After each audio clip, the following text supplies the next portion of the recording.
नमस्कार, JW किचनमध्ये आपले मनापासून स्वागत आहे। आज आपण वर्ष 2 वर्ष टिकणारे, जेवणाची चव वाढवणारे, बघता क्षणी खावेसे वाटणारे असे खमंग, चविष्ट, चमचमीत असे कैरीचे तिखट आंबट लोणचे करणार आहोत। त्यासाठी लागणारे साहित्य याप्रमाणे आहे।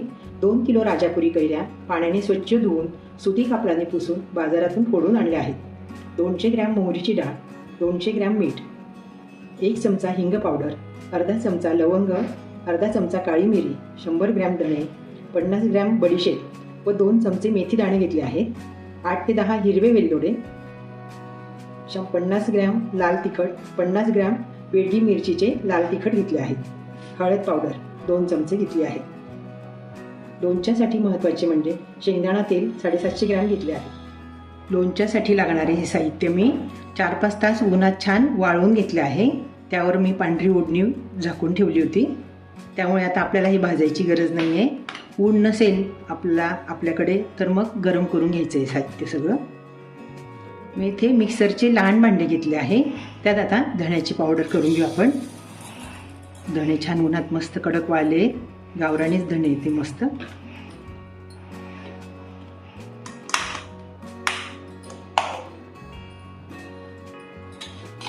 धणे पावडर छान बारीक करून झाली आहे, जास्त बारीक पण नाही आणि जाड पण नाही अशी केली आहे मी।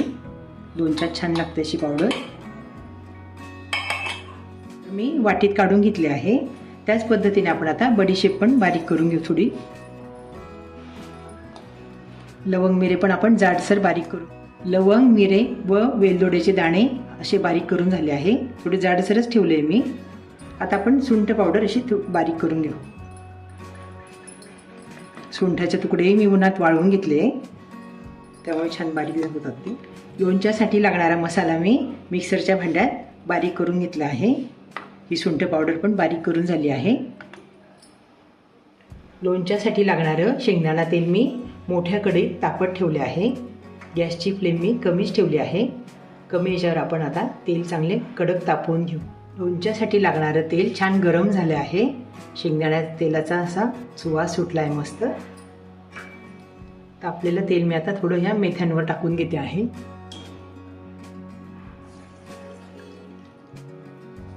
गरम तेलात मेथ्या छान लालसर होतील। आता तेल तापले आहे, मी आता गॅस बंद करून घेते आहे।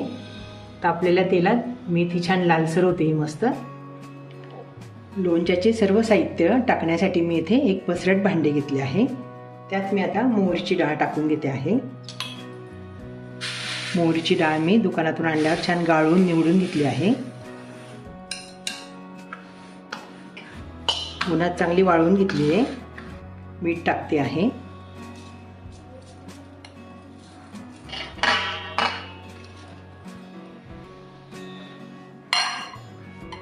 कढईत गरम केलेले तेल मी ह्या भांड्यात काढून घेतले आहे। आता आपण ह्या साहित्यावर गरम तेल टाकून घेऊ। चमच्याने आपण असं हळूहळू तेल टाकून घेऊ, त्यामुळे मोहरीची डाळ व मीठ असं छान तेलात भाजलं जातं।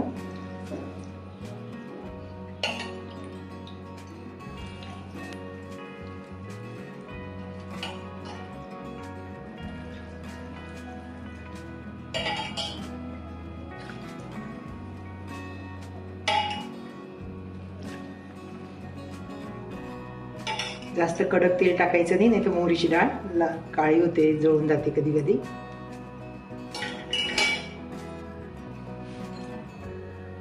धणे पावडर टाकते, बडीशेप पावडर, लवंग मिरे वेलदोड्याची पावडर टाकते। सगळ्यात महत्त्वाचा हिंग, हिंगाशिवाय लोणचं छान लागतच नाही। सुंठ पावडर, हे बेडगी मिरचीचं लाल तिखट आहे।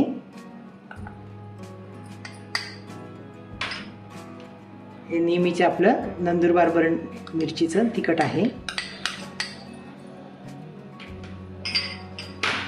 हळद,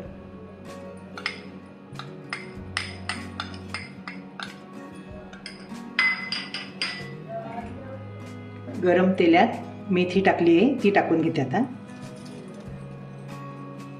त्यावर आता उरलेलं तेल टाकते मी.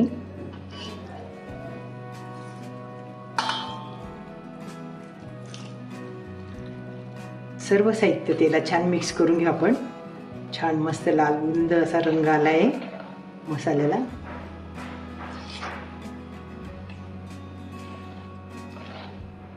आता हे सर्व साहित्य आपण 4 ते 5 तास गार करायला ठेवून देऊ.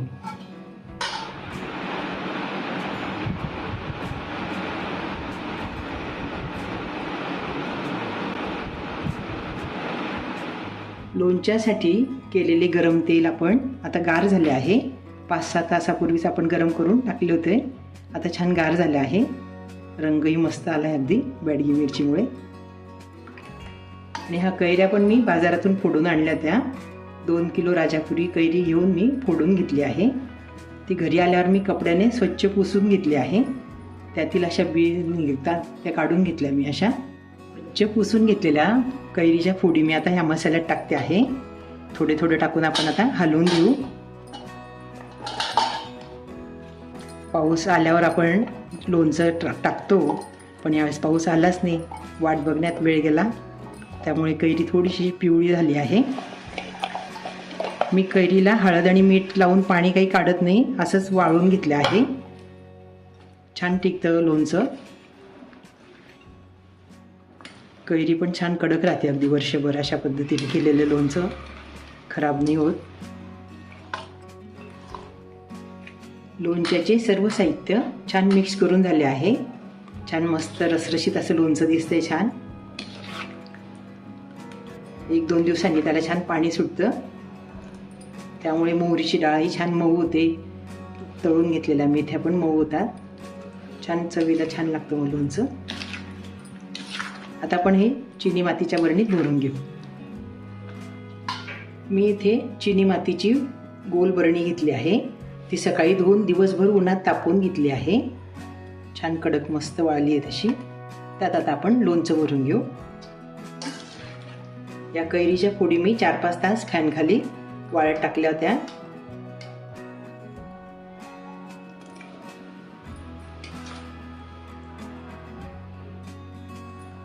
अशा पद्धतीने आपण सगळं लोणचं भरून घेऊ.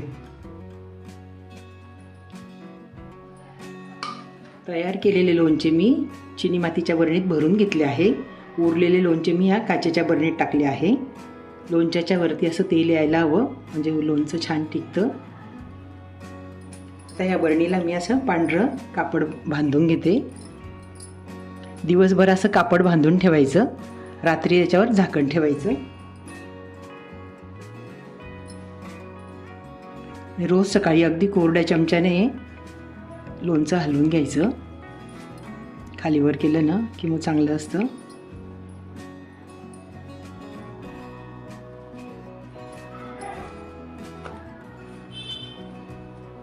असं दिवसभर आपण राहू द्यायचं, रात्री मात्र याच्यावर झाकण ठेवून द्यायचं.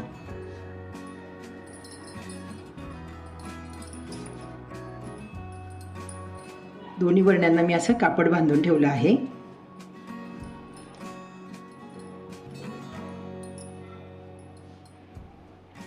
साध्या सोप्या पद्धतीने रसरशीत चविष्ट कैरीचे लोणचे खाण्यासाठी तयार झाले आहे.